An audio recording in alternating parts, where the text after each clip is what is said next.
Hello and welcome. I'm Dan McDermott. This is Google Plus Week, our unofficial look at the world's coolest social network. We have so many new features to talk about that have come on board of Google Plus. We're excited to talk about them and hash them out. But first, our main story we want to talk about is that of Crystal Cox, who's a blogger. She's in Montana, and she just had a judgment against her for $2.5 million US. Allegedly, she defamed a company. So we've invited Crystal on the program, and Crystal there's a little technical glitch over in Montana, and she's joining us via a Google Hangout audio. So, Crystal, thanks so much. How are you doing? Good, thank you. All right, so tell me your story, the abbreviated version, how you came to have a $2.5 million judgment against you that I assume you're going to have some trouble paying. Right. I've been talking about the real estate industry as a real estate industry whistleblower for quite a few years, and I stumbled on a 1031 exchange company going bankrupt in Oregon. I've been writing about it for 3 years, and last December, the Obsidian Finance Group sued me for defamation. Actually, the post was in December. They sued me in January for basically I went to trial for one blog post. And they were suing you for $1 million, and then I guess the judge upped that, or the jury did?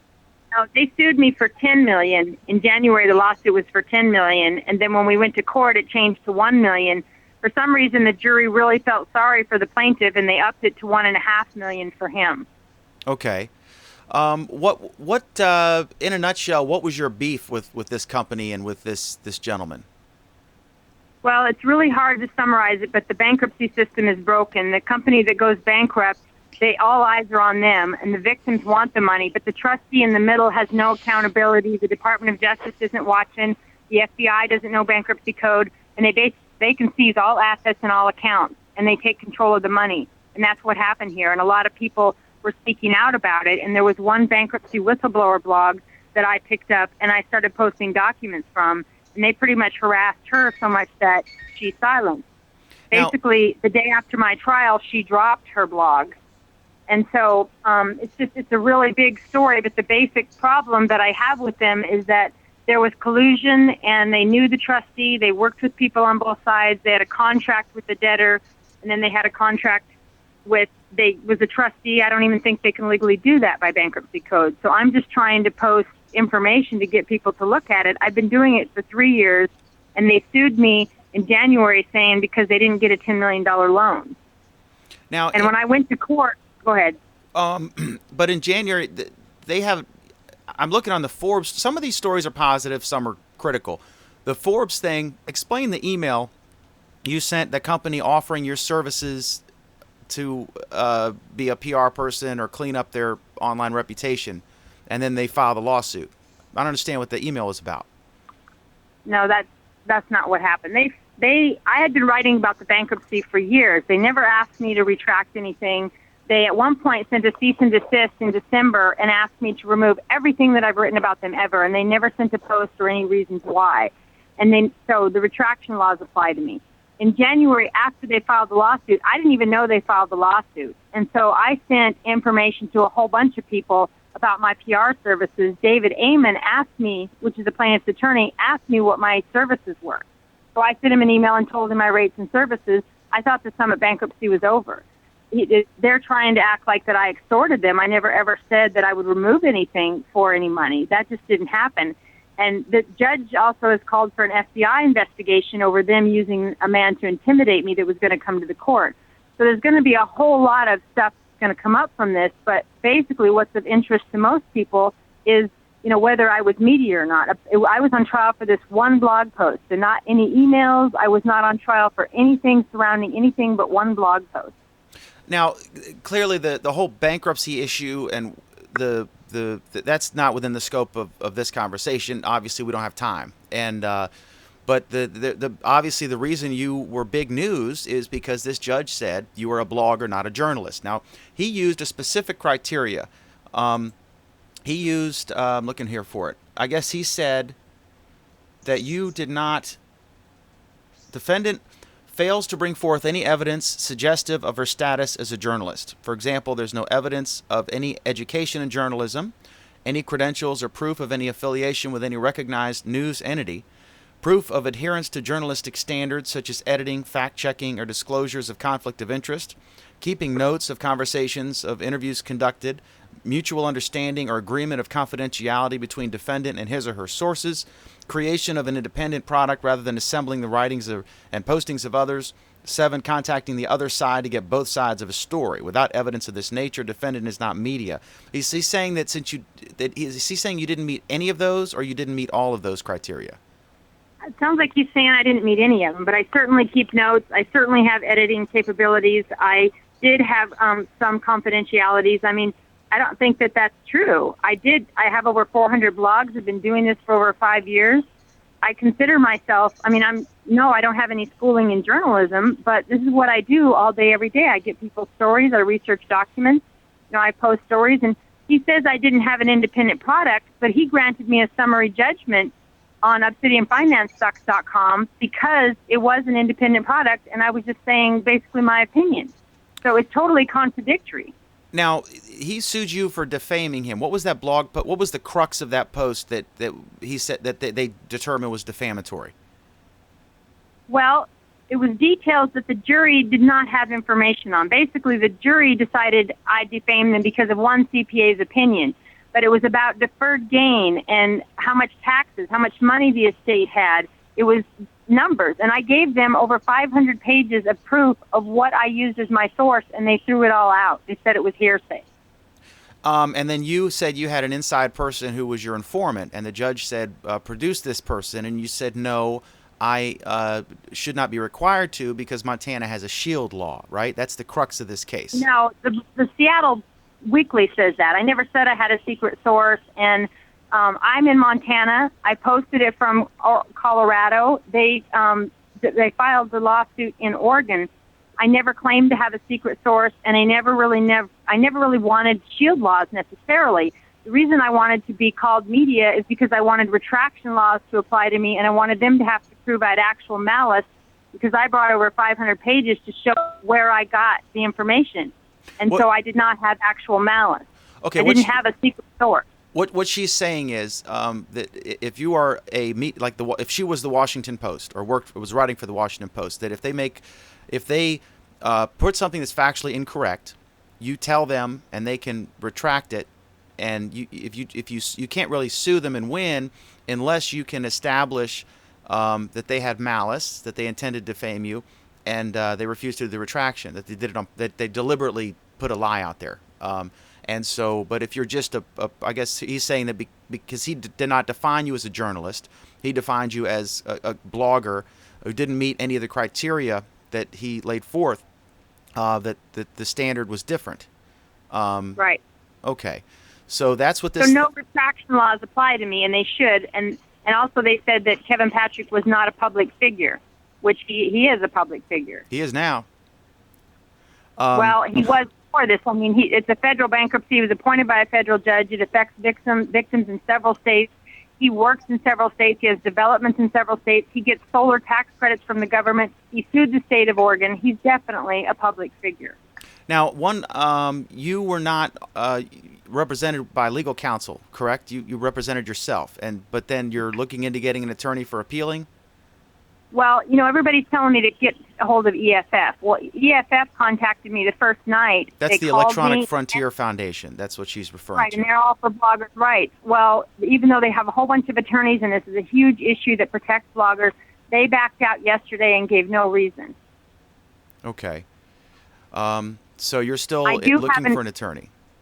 Yes, I don't have an attorney. I do have one gentleman that I think is going to be very good that's still checking with his firm on it, but I'm not sure, and I have 30 days to file an appeal. But what this man is suggesting, and he's very big in the First Amendment rights, is trying to get me a new trial, and if I get a new trial, I'll have to represent myself again. Okay. Well, it's gone on 3 years. It looks like it's going to continue, and in either case, I imagine you don't have $2.5 million sitting around to no, I throw at them. Okay, well, at least you don't have legal bills, which may have actually been more than $2.5 million.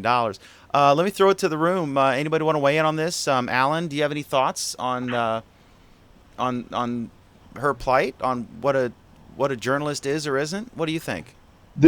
I'll be honest. There are a lot of issues that it sounds like people are not covering, are not discussing. In as I was preparing for this, there was a couple of things that I tried to read up on, and apparently they're not going to do any good as part of this discussion. Um, but one of I think for me, the crux of the matter isn't so much uh, does she have a right as a journalist. It's more, why is it that a journalist has different rights than anybody else? That's the thing. I mean, my first post on this was, and I don't know the facts of the case, and it's convoluted, it's years, and that's not the crux of this. So I can't make any kind of judgment, on whether she did or did not defame somebody. I've had two pleasant conversations with her. She seems nice, but I don't know the facts. Exactly. I mean, but there is no asterisk on the First Amendment that the freedom of the press. Period. It doesn't say if you're with a major media organization, because if the government has the right to determine who is legitimate, then they have the right to say you're not legitimate. well, but here's the thing, though, Dan. In looking at this, we've already discussed. We started off by asking how would Oregon shield law apply, and that appears to have been a misunderstanding. So now we're talking about how does Oregon's retraction law apply? And to me, it seems like the crux of the question isn't either of these, but it boils down to why is it that the issue of whether she is a journalist or not an issue at all? Why is it that regular citizens don't seem to have the same speech rights as journalists do? Yeah, I think I don't understand that at all. I think that. I think this is America, and I think the First Amendment is absolute. Let me get. Well, but whoa. The First Amendment is not absolute. I mean, this starts getting into questions of is it libel or slander? Is Oh, I'm there not. No, no, no. I defamation? mean, it's absolute. It, And it, it shouldn't matter between parties. I'm not saying you can yell fire or you can lie. I'm right, saying that I don't see where a New York Times writer should have a different standard than someone who writes for TechCrunch. Because one's a blog and one's a newspaper. The New York Times has a blog. Are they not covered when they write in the Why blog would it be any section? different than any of us speaking here? Go ahead, Liza. I was just going to say, why is it any different than any of us speaking here? For example, Alan's point of view, is he not protected because he's not officially a journalist? That's why this is news. I thought we'd figured this out. I thought we'd solve this. That well, no. I mean, the reason why it seems like it's news is that people always seem to go back to the question of is a blogger a journalist? And I think that's the wrong question to ask. I agree. The question is not is a blogger a journalist? The question should be why isn't everyone afforded equal protection under the First Amendment? Yeah, I think that's the whole thing. I don't understand. I'm going to dig some more into this, but this kind of was thrust on us. Who else wants to weigh in? David, what do you think? I'm kind of curious. If I was in her situation, I'd want to know what were the laws in her state regarding, wage garnishment. If this judgment sticks and she has, owes $2.5 million, it's one thing to have a judgment against you. It can ruin your credit, and you owe it and everything.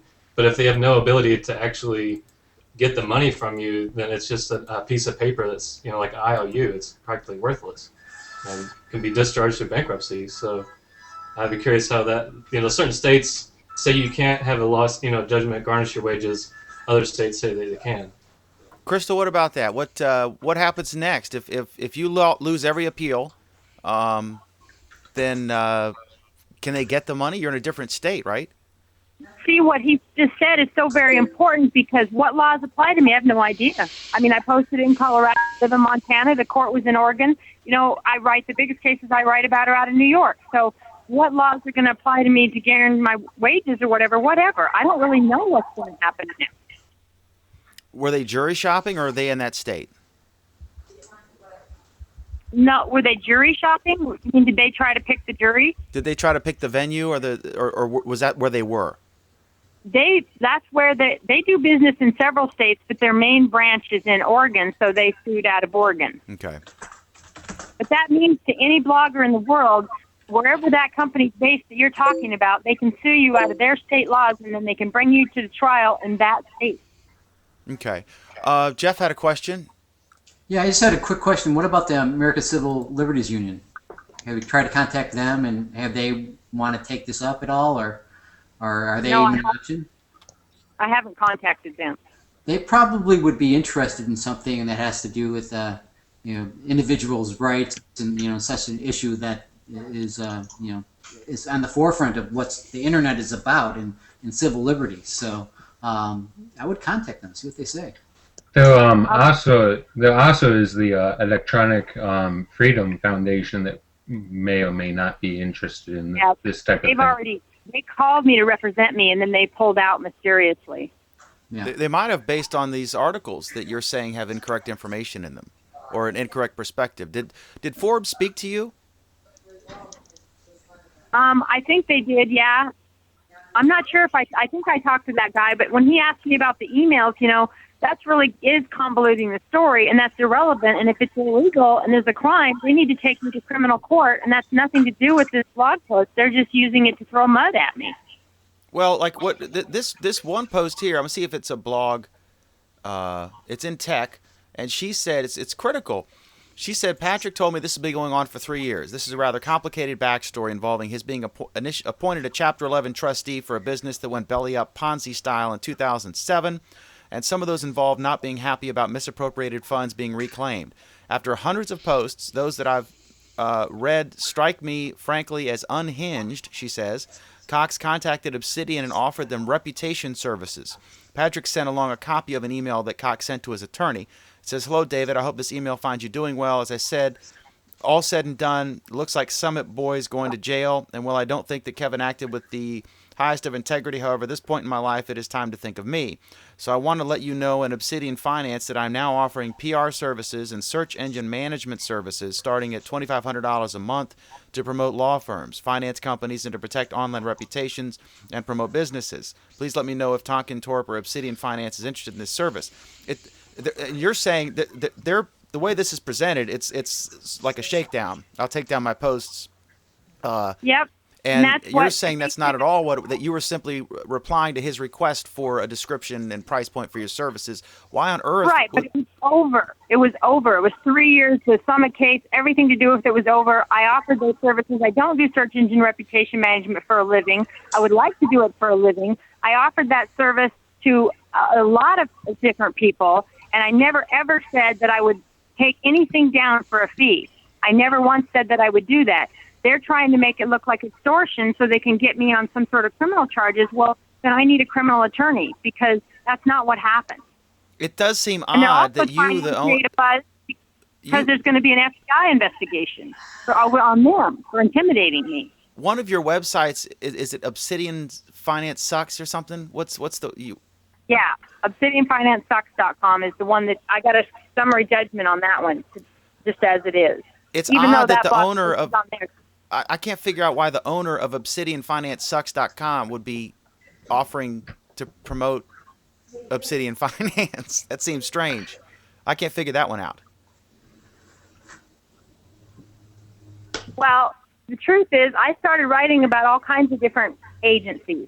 And over the years, all of a sudden, real estate was dead, and I decided that I had people contact me to do search and reputation management. So I Googled it to see what people were doing, what they were even talking about, and I decided to go ahead and do that as a business as well. So I offered it. I offered it after the fact and down the road, so to a lot of different people. Okay. All right. Okay, well, Bruce, you had a question or a comment? Well, you know what I do? I'll call. Is Bruce still with us? Maybe we lost Bruce. Yeah, we've lost Bruce. Okay, anybody else have any final questions for Crystal?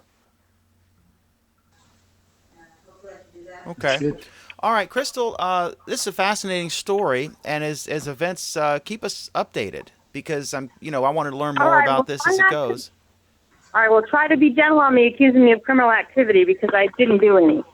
Oh, yeah, no, it's just I was asking about this Forbes article because it's just but the thing is, I'm guessing that if this stuff is unfair and inaccurate, the EFF, they're reading the same stuff I am, and so that might be hesitant. It's a shame, that they haven't that they didn't tell you exactly why or give you an opportunity to explain something. But yeah, like you said, the ACLU might be somewhere, and I'm surprised you haven't gotten more folks who have jumped on this to represent you, because this would be a huge, a huge thing. But anyway, okay, so thanks so much to Crystal Cox in Montana, where she says it's cold. All right, so let's go now. Alan, I guess we'll begin here, and let's see. We've got a list of things to do and a lot of features. I guess the best, Matt Waddell, who is the chief of staff for Google+, listed a number of things, and it's kind of a good summary. I guess there's a new game, Godfather. Anybody played that? I haven't played it yet, following my usual policy of condemning all Google Plus games. But some interesting things about it that they have mentioned so far. It is starting out as a Google Plus exclusive, so currently only people on Google Plus can play it. It is inspired by the original series of movies. You get to pick one of the 5 families that you're going to be a part of, and I don't know, put horses' heads in other people's input streams. I don't really know, to be honest, but hopefully they can get some more play out of it. Okay. Anybody else? Any thoughts on this? What do you guys think? I was going to just say, does anyone remember on Twitter when they had that Mafia Wars thing going on?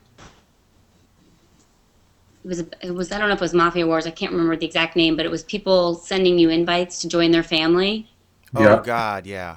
And I know I hate to even make a comparison, but it reminds me a little bit of that, because it was this very viral, bizarre, be a part of my family thing. So Facebook had Mafia Wars for a while. They just actually released Mafia Wars 2, and it was a complete flop.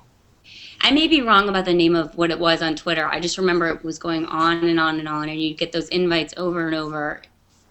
Yeah, I would be afraid to do one of those, because I wouldn't want to spam my friends. I mean, I find it horribly irritating to get that stuff in your stream. It's better now, but yeah, it was bad. It was horrible. Okay, so I guess you can now import.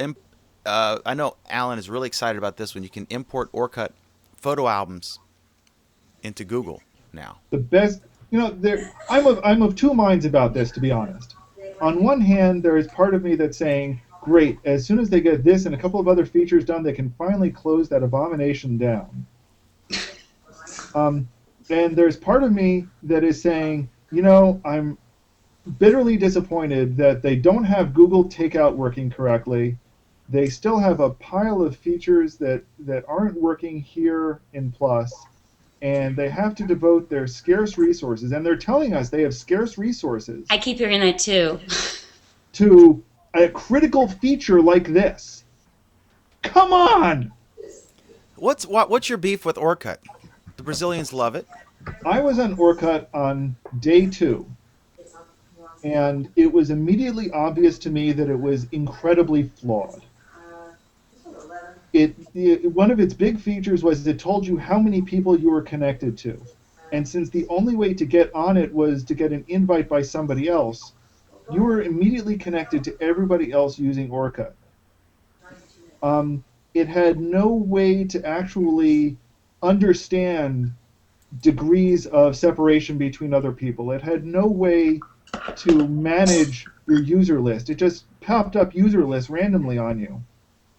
When they finally introduced what we would now group-like things, or what on Facebook would be pages, they were horrible to manage. There was no notification. Really, everything about Orkut was just badly designed and had a horrible user interface. Just tell us what you really think. Is it better now? I don't know. I haven't logged on since about day 10, at which point I gave up on it. But what was most disappointing is that the Google engineer who started it did it in his 20% time at Google. His master's thesis was in user interface design. And this is the worst user interface that I had ever seen. It was truly horrible. Okay. Anybody want to defend Orkut? Anybody else ever used it? No, I That haven't doesn't used speak it. Brazilian. Well, I think the reason that they are trying, that they're making it so you can export your photos from there is because it is such a big deal in Brazil. And if they can move those Brazilians and anyone else that is using the service from Orkut over to Google Plus, that puts them into a better position where they can, now start legitimately shutting down Orkut without shutting out a major user base, and start putting any resources that were going into Orkut, whether it be even the most insignificant, the servers that they need for it. They can now put all those resources into Google Plus. Oh, clearly, and that's why, as I said when I started this, that's one of the things that I thought was good about this announcement. But, well. All right. Well, I see there's a Picasa 3.9 with Google sharing and tagging. How is this relevant? Who wants to weigh in on this? This is relevant. Actually, what this points out, one of the neat aspects of Picasa to begin with. A lot of us, when we think of Picasa, we think of the web-only service. That's what they actually call Picasa Web. Picasa itself started life as a desktop program to help you manage your pictures, and evolved into something that lets you manage your pictures and upload them. And now, what it really is it and Picasa Web and Google all kind of work together on this shared space. So now what people can do is they'll be able to build and manage their albums on their desktop, where it might be a little faster, and then just upload a whole album at once to Google Plus, and it'll show up there. Okay. And I see they've got Liza, you're saying what? Oh, sorry. I was just asking. Oh, it's okay. I was wondering if anyone else saw. I don't have a link. I don't know if no one saw it, it's kind of irrelevant. But did anyone else see the girl band AK-48? I saw Bradley Horowitz's announcement about it. He was incredibly excited. He was over in Japan to announce it. Yes, and Vic was excited that he was there to take one for the team. Okay. What were your thoughts on that, Alan? Since I know very little about the band, to be honest, but one of the things that I read up about them was that when they started as a fairly small band, and one of their goals was to have a great deal of hands-on contact with their fans. Handshake. What? It was based on handshake. They had handshake get-togethers. Yeah. And as they grew, that got more and more difficult for them to accomplish. So Google is kind of billing this as a way that they can return to some of their roots and get back to have that personal contact with their fans again. And I think that's it's a good example and highlight of Google's Hangout features, of some of the interaction features that are missing from other social networks. And I think Google landing them really is a feather in Google's cap, at least in However, Japan. There is the issue that they don't have a page. So if you're talking about using it for a branding perspective, I mean, you couldn't fit all of them in a Hangout. No, but again, you don't necessarily need to. You need to get one. Basically, what this lets you do is it lets you start 200 Hangouts at once, for one person for each, and you will have you have that hands-on personal access to an individual member. And I think that's something that could be kind of compelling. I think the devil's going to be in the details, as it always is with Google+, but I think we'll see exactly where it evolves. If this works out well, I think this is going to be a model for how other bands are going to work. I mean, clearly Google is trying to make a big play in music. Sure. I saw somebody today comment about how Google Plus and Google Music are pushing into the space that MySpace was left occupying in its dying days, and was probably going to try to be returning to. And this might be their way of making sure that the new MySpace doesn't come alive. Fair enough. I guess the confusion was that they would actually spend the time on going to Japan to focus on this group when there's so many opportunities here that have. When we look at who, from a celebrity standpoint or a music standpoint, who's actually participating in Hangouts or in Google Plus, you have a handful of reality TV stars, and you've got a lot of photographers, you've got some musicians, but in terms of like the celebrities, it's pretty limited. The other issue that I heard. I think the big reason there is that a lot of the celebrities, musicians, and so forth are already either established on Facebook and Twitter, or are still on MySpace and trying to figure out what they're going to do as it finishes dying. And it would seem an easy way to lure them over to me, but that's what's a little bit surprising. I think this is Google saying, "Hey, look, the biggest band in Japan is with us. We have Google Music. You should be with us too." And there's another issue with them. It's not clear. I have no idea how old each of those girls is. They could be 30, they could be 15, but it's clear that their fans are not all going to be of age. So it brings in up the point, really some really glaring points. A, they're not on pages, they're using profiles, which is not going to make it possible for them to do, group hangouts. And B, really are all their fans of age? That's a good question, and that goes into I'm not sure each of them is of age. I'm not going to suggest that they're not. It's just It's questioning whether their fans are going to be technically allowed to be on Google Plus at all, and that's a very good question. And it's one of the enduring problems that we have with Google Plus right now is it's in beta. All right. I guess the next Picasa 3.9 with Google sharing and tagging. Sorry about that. Yeah, we finished that. Okay, and then where are we at? Are we at improve people suggestions? Yeah. I Did guess. you talk about context? Say again? Did you talk about context changes? Not yet. That's up next. So the improve people suggestions, I don't know if I'm not sure if that's something you'd even notice or be able to evaluate. And then the Gmail and contacts get plussed. Someone want to explain what that's about? Sure. Oleg, go ahead. You can get plus. No. Basically, they're trying to integrate the contacts to be a lot closer to Google Plus, and so they're adding a number of things. Number one, visible thing is when you look at your contacts in Google Contacts, you now see a +1 next to the name if this particular person is already has a profile on Google Plus and signed into Google Plus. One other thing that's a lot bigger than this, one thing I wish they would do is allow you to just look at +1s, but right now that's not an option. But another thing that they did was they allowed you they automatically drop a bunch of information from the person's profile into the contacts, which is also very nice. So their links, I think they also put in email address if there is one indicated in the profile.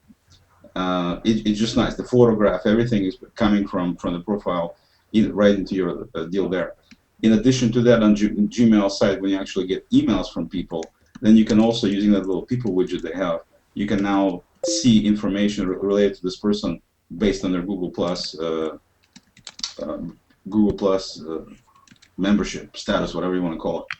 And you're able to do things like sharing. For example, you can have a little picture that comes in as an attachment. You can now easily share it directly from the Gmail itself by just clicking on a little, it used to have a button next to each image. You used to have a button for download and for view. Now there's another button called share. You click on that, you can immediately share that particular image with your circles.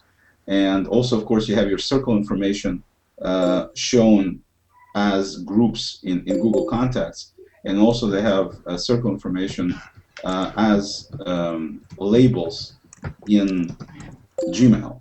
So you can easily subdivide your emails and filter easily by just like you click on a label, and all of a sudden you see emails that have that label. You can do the same thing with circles now.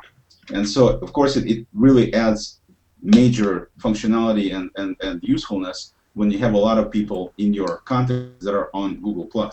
Otherwise, it's not of that much relevance.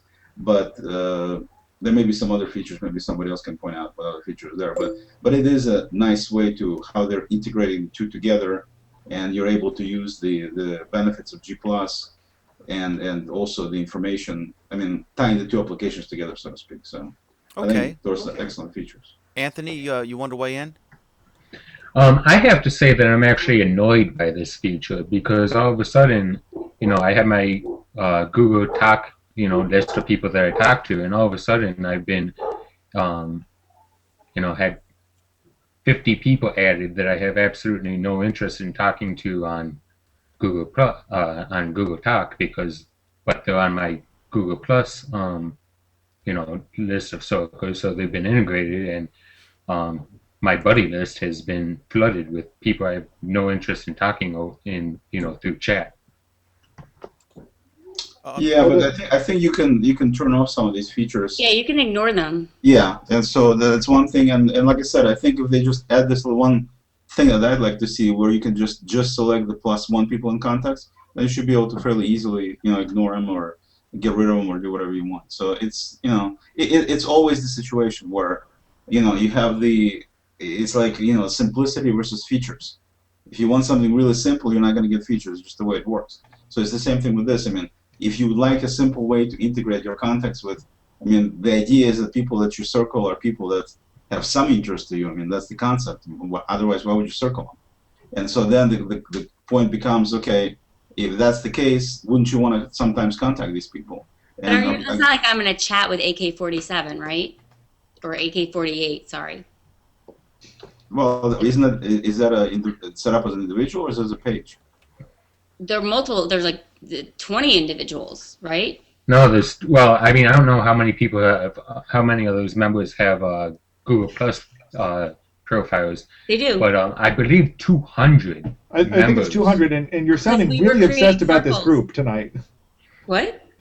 I said it's about 200, and you're sounding really obsessed about this group tonight. Sorry. No, it's okay. But I think it's important to understand that when it does come to talk, that you're able to remove circles from that talk list, and it's annoying that they defaulted that to on, right? But it is something that you can remedy. My biggest concern about the integration with Gmail, and in general, I think it's a great idea, and kind of I'm glad that they started heading down this direction, and some of it looks pretty good. But my biggest concern is that currently in Gmail, and Dan's going to grimace when I say this, we're allowed to use whatever name we want, but we're not allowed to do that in Google+. So currently as it stands, and there are a lot of people from the pseudonym community trying to figure this out. The pseudonym community. Well, the NIMS, what else they call themselves. They have a name. What else are we going to call ourselves? The people who advocate for pseudonyms. The NIMS. Occupy Google Plus. The biggest concern that people from this group have is that we're getting name crossover, and that is leading to some confusion. Okay. All right. David, you had something you wanted to pop in there about Picasa.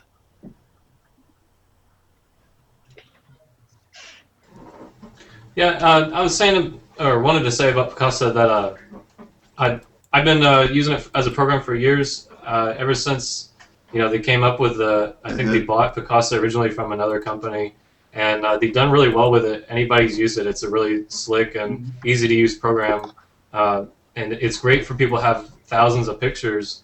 And I do amateur photography, and I love the way it organizes all my pictures. And I haven't had a chance to try it out to see how it's integrating with Google Plus, but all I can say is I'm thrilled because you're probably going to start seeing a ton of pictures on there now. It's just a lot easier for me to manage.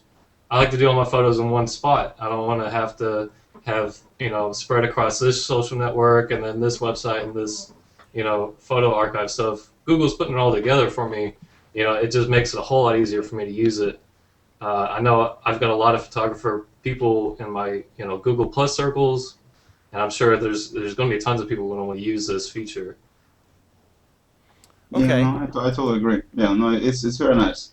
And one of the things that was annoying, they got the Picasa integration from the beginning when the Google Plus just started. I mean, they basically did everything through Picasa. But the problem was they were creating all these additional albums. Every time you literally post something as a picture, they wind up creating some kind of reference to it in Picasa. And outside of, instead of having a neat, relatively small collection of albums, or even large collection that's based on what you specified and pictures that you put in there, now you have all these different things dealing with posts and dealing with scrapbook and dealing with some other things that they put in. And so it became kind of like a little bit of started messing things up. And then of course you couldn't upload the whole album, which is what you can do now. So I agree with David. I mean, I think it's nice that they're integrating this capability, and Picasa is a phenomenal way to. Very easy to use tool. This deal that they have with Faces is very cool. You can burn gift CDs from it. You can, if you want to create a nice little CD, like a movie of your pictures, you can do that. I don't know how many people even know that it exists, but because they don't make a big deal out of it, but you can create a DVD out of it, right from Picasa, and easily drag and drop. All kinds of basically features and options that are very, very nice. And so this integration, I think, is also an excellent idea on their part. And also they've done this latest thing. I don't know if you guys discussed the fact that they also put in this feature for face recognition, which is much more for tagging. In other words, for tagging, they had before ability to tag faces, and you indicate which face it belongs to, and they kind of would usually guess fairly well whose face it is. Now they're integrating with Google Plus, where you can have this face recognition, so you can have automatic tagging if you want. It's an option. It's something that they indicated in Facebook. It's an automatic thing, and many people complain about it from privacy standpoint. And is the setting for that just in your regular Google Plus settings at the bottom, right, where it says who can like I have it, if you're in my circles, you can tag me. So I guess that's probably a good setting, right? Yeah, but you can indicate that you don't want people automatically tagging you if you don't want. Now anybody can tag you at all, right? It's just whether or not it shows up on your profile that so and so tagged you in your photos exactly. of this person. Yeah. Okay, so they'll show up if someone tags you, gets Oleg at the after a few beers at the office party, dancing, and they can have that appear in photos of Oleg, right? Yeah. If he permits it, and then a quick question: there's a young man in Chile who he doesn't have a cam, but he wanted to join. And what's the best program for folks to who don't have a webcam? I see some folks they'll put their picture up or something. Well, by default, if you join and you don't have a cam, it puts your profile picture up. Yeah. Oh, so he can do it now. Okay. Absolutely. Okay, that's neat. But he has to have I guess you have to have audio, or it lets you join with nothing. Well, it'll let you join with nothing. And then you can it's chat. Not nearly as useful, but you can join with nothing. Yeah. And then later what happens, if you actually turn off the camera, like this, you just go black. It doesn't put the picture back up, unfortunately.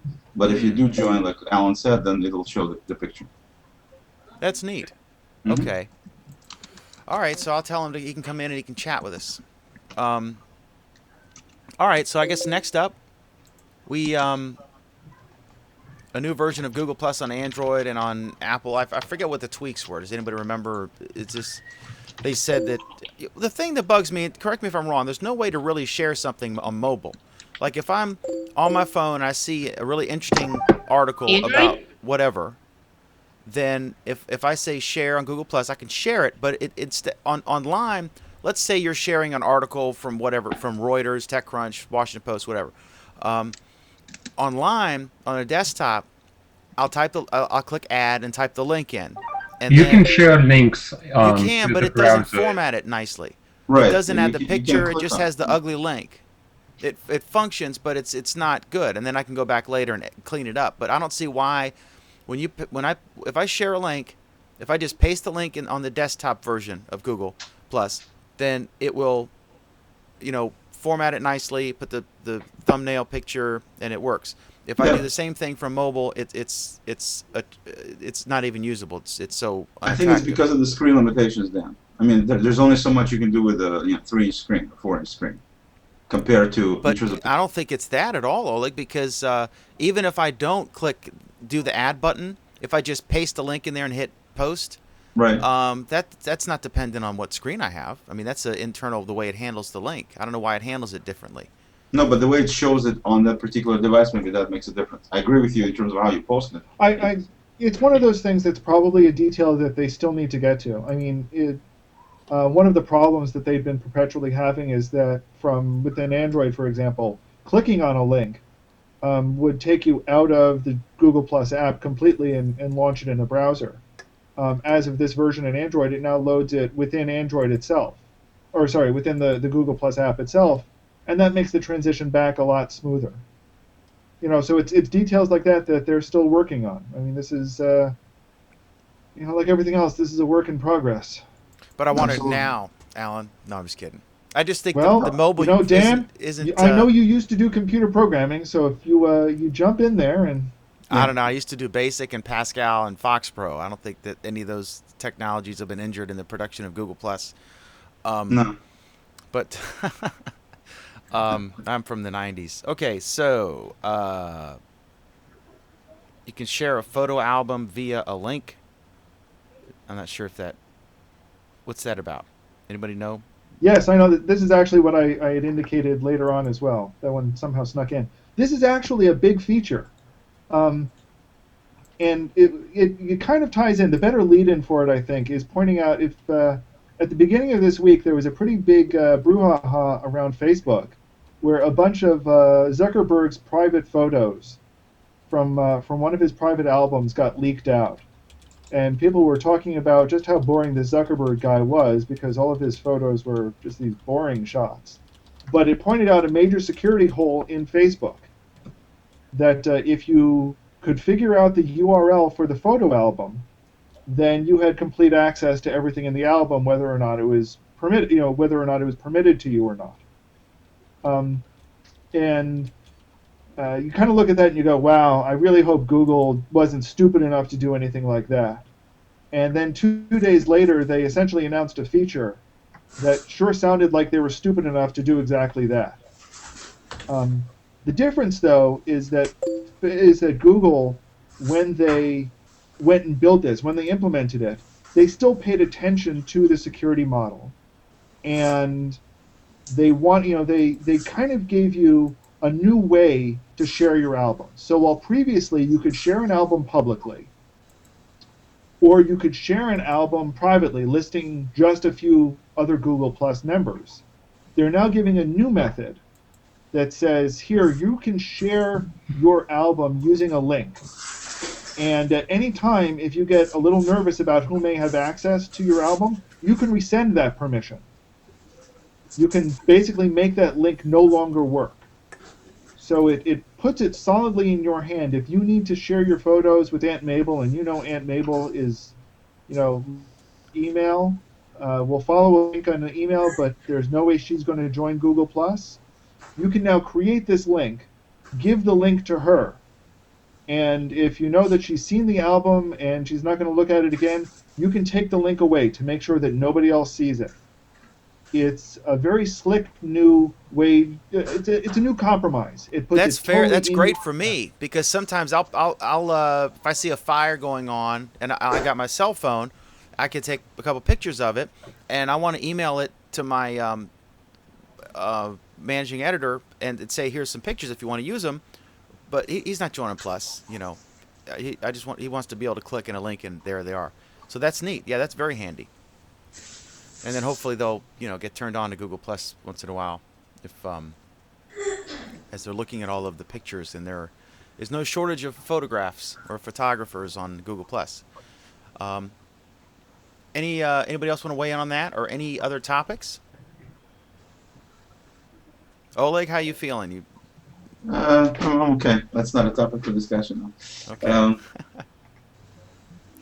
the one little thing, I was in a hangout with some Google developers and some other developers, and I asked them one of the features that I wanted to have in AppScript, which is a scripting language they have for being able to program Google Docs and various Google applications. So you can control, to some degree, email, Gmail. You can control the generation of docs, spreadsheets, things like that. And so for automating purposes for business, it's a very, very useful tool. And so I just asked him, why don't you, if you put in all this stuff in there, why don't you have a feature using this app script where you can actually print? It seems like it's a fairly common deal that people would want to print. And Outlook has that capability. When you go into Outlook and you use the rules, as they call them, you can set up a rule that when certain email comes in, they go ahead and print it. And I don't really care if they integrate it as part of the filter process in Google, in Gmail, or as an app script deal. But I just asked them, can you put it in? And the guy was sitting and goes, this is actually a great idea. And I'm like, am I the first one who thought of printing? I just couldn't believe it, that they haven't thought about it before. So that might be the key. They put it on a list of things to implement potentially, and hopefully it'll get through and then we'll be able to print. So I think it's going to be a big, big benefit for people who do things like this, where when a certain, set up a filter saying that when a certain email comes in, then go ahead and print it. And be very useful. So that's one little piece of news. Not exactly Google Plus. Google That's related. neat. Maybe a restaurant getting orders for carry Exactly. out. That's exactly what I was asking. Exactly. Okay. Yep. We could all of Alan's spam. Any final thought, Nicholas? You want to jump in here, or you good? Oh yeah, I can do. I think about the angle poker. I know that was the subject of last week, but it's not there now. It's not on the subject list. I can't. Oh, sorry, I take That's out okay. of that. No. You want to talk about it? Go ahead. It's that's what we're doing now. Anything you want to talk about? Okay, well, I just found it is great idea. I just see that it's gonna come lots of people in Google Plus. I got lots of friends that play poker, and I just think that is good because I'm far away from them, and I can play poker with them, and I really find it's one of the great ideas. That would be a neat idea, especially if it's built in, because you could do it in a Hangout, I guess, but then like someone could cheat. You don't have a single deck of cards, in a Hangout. Everyone's got different cards around. So, but yeah, that would have to be something. Well, I still have a question about the money. The money? How do you handle the money? The check's in the mail, Oleg. Yeah, it doesn't work like that. Maybe Google Wallet? I guess Google Wallet, PayPal. Yeah, you have to use something like Google Wallet, exactly. That Well, might be Google's got checkout, so it's not like there isn't already an existing method for Google to extort. Get some money out of you. But really, that could be a feature that's not available in the U.S. but is available in other countries where you can legally gamble. This is true. International users' revenge against America. They get to gamble. That's cool. Jeff, how's your Google Plus week been? Actually, I haven't been doing that much. I've been kind of concentrating on something that's local to my environment here. I'm actually thinking about, this has nothing to do with Google Plus. Kind of getting involved with Occupy SF and see if they can kind of storm the airport, because I'm just so fed up with airport noise. So we've been working on a kind of website that we put together to stop the San Francisco airport from doing too much noise.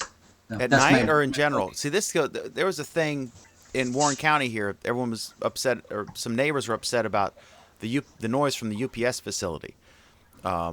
And the point was that facility was there before any of the houses were built and before any of the people moved there. So they knew what they were getting into. How do you answer that argument? Obviously you chose to live next to an airport. The place that I lived was here before the airport, so that's okay. That kind of rules that out. But it's I'm actually got very, very well versed on the FAA and how you can fight the FAA and things like that. So actually, I'm planning on using Google Hangouts as a way, a conference call, to get other people involved from the Bay Area. All 10 of them? All 10 of them, yeah, exactly. But get a couple leaders from each city. There's something here called the San Francisco Roundtable, SFO Roundtable. 16 different cities regulate the noise that is in the Bay Area, and I'm just trying to get them to. Is there a feasible approach? Is there some I mean, just saying there's too much noise doesn't accomplish anything. I mean, Oh no, we gotta no be no able no. to travel.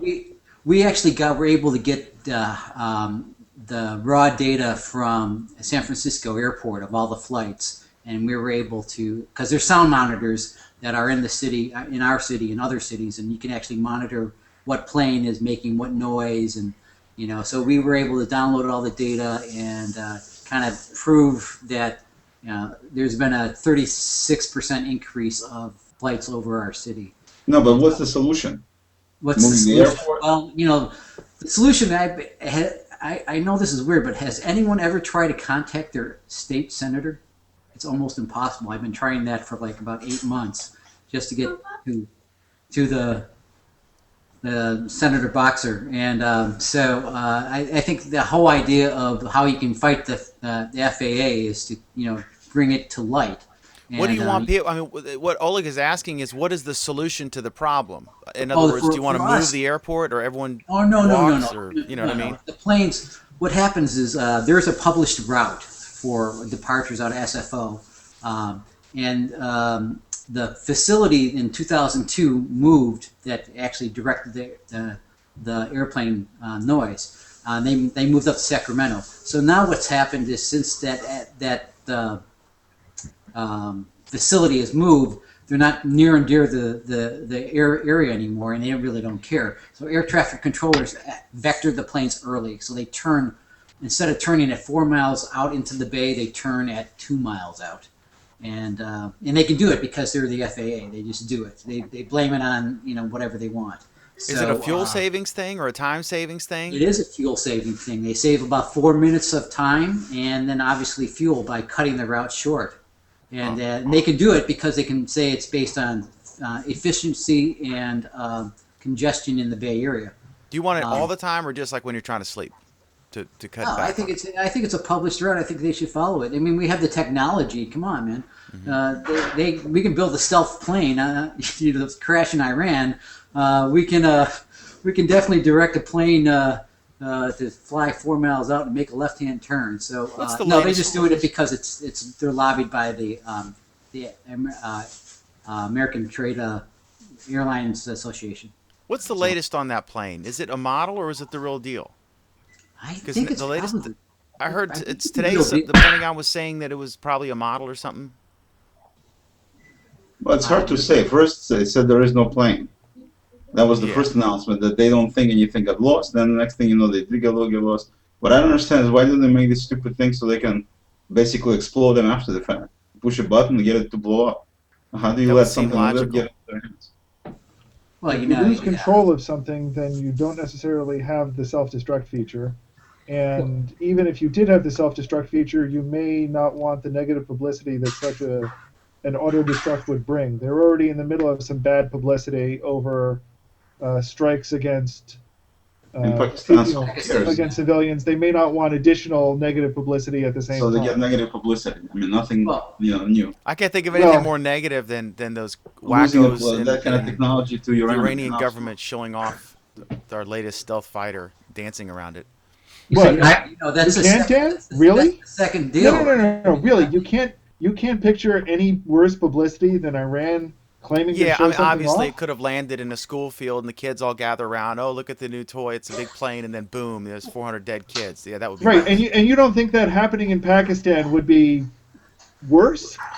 I don't think. Yeah, that could be worse. I mean, you got to remember the military is saying this is something. They think this is something they lost in Pakistan, and this is happening right after we just had a bunch of unmanned aerial attacks against Pakistani border guards. Right. This is not publicity that the Air Force really wanted, and it really wouldn't surprise me if they were willing to take the technology hit instead of the PR hit. Yeah, but here's the deal. They wouldn't be flying a stealth fighter, stealth drone over Pakistan. They'd be using those other drones that they end up firing rockets with. The stealth one was probably definitely going over Iran, right? So they got something to trade. They can go to some country that hates us that has nuclear weapons, short list, but they could trade them. Say, well, I bet China would like this stealth technology in their backyard, and we'd sure like a nuclear bomb. Maybe we can work something out. Then everybody's happy and. Yeah, no, it's a lousy situation, no question. I thought a big reason that the drones were stealth was nothing, advanced technology. It was just that they were so small that you can't pick them up on radar. I mean, I don't know if I don't really know much about it, but I mean, anybody know about that? I think It's like we're worried they got this technology secrets from us, but really, I thought the stealth planes were made of some material that I'm sure. that didn't allow the radar to reflect it, right? So I think it was the material, but I've never seen one up close. I don't think we have a cloaking device, So We're not Klingons, exactly. yeah, exactly. I think it's just the material that it's made out of. I mean, that's the deal. I could be wrong. I don't know. There's a lot of Material factors that go angles. into it. Lack thereof angles. David, angles. Color. David, did you have any final Yeah. thoughts? Did you have a good Google Plus week? it was a good week. Not so much of I'm mostly busy on online sales and shipping Amazon orders out right now this time of year. So I haven't been on the Google Plus very much. Okay, yeah, this is a busy time for anybody in retail. Anthony, have you had a good week? Yeah. Nothing to add though, as Okay. per usual. All right. So Dan, it looks like you got a green screen going there, huh? I do. I have a green screen. It's blue for everyone else, but you're looking at green. Yeah, I'm trying to get it to look better, and I realized it can look like whatever I want. If I just tried it, I'll tell you what this is. I was at a Hobby Lobby. I'm waiting for from B&H. I'm gonna get a real one, right? But I had the gray screen behind me, and I went to Hobby Lobby and I saw some fabric. My mom said, "Go to the Hobby Lobby, you'll love it." So I went in there and I was looking for set pieces or something, and I just saw some fabric there, and for like $10, it's actually sour apple green. It worked because I looked at the Justin stream and it looked fine. Yeah, you had the lighting perfectly. It's not where I want it yet, but I use fluorescent lighting, so it's cooler. But I used to have the real hot boxes. Once I get it going, I'm gonna do another video showing everybody all the exact equipment I use and stuff. Because people. Yeah, there's a place called Tube Tape as well. Yep. I've seen them, but and then there's a bunch of places, but basically you need pure green, and the fabric people look at you like, what? So I just pulled it on my phone, kind of held it to different ones, and bought cotton because I figured that'd be the least reflective. But they're only like $65 for and up for a real one. It's not that much money. Any final thoughts, everybody? And we'll tie it up. We are late. Thanks, guys. Well, Thanks to everybody in the hang. Go ahead, Nicholas. Was it? yeah, I don't know. It's more a question for Oleg. There's a way that we can have private channel like on Hangout. Like if I want to speak to one body, that would be nice to kind of speak like that. No, not in the Hangout. The Hangout right now, there is no such feature. You can do it in regular Google Plus by just putting that person's name only in but, the. But I mean, if you want to speak to only one people on that Hangout, just for. If you just invite one person, then. Yeah, just invite one person, exactly. Yeah, that's all you got to do. What I mean is, if you want to say to somebody that is echoing, so you just can click on that person and say to them without. I'm hungry. I'm sorry. I'm French. But no, they don't have that feature. But I mean, they may implement it. To do it direct. That would be nice. That would be social. Yeah, absolutely. I think it'd be a great feature. Yeah, I agree. Okay. Yeah. Okay. All right, guys. Well, I really appreciate everyone participating, and Ola, go feed your kid. Yeah. Or we're gonna have Hectopeg. All right, I'll see all you guys. Thanks so much. We'll be back Friday live again at 8 p.m. for another episode of Google Plus Week. Thanks so much to Crystal Cox. Great guest. Really interesting story. We'll keep following that. So anyway, for those who are watching live and on YouTube, thank you so much, and have a great Google Plus Week.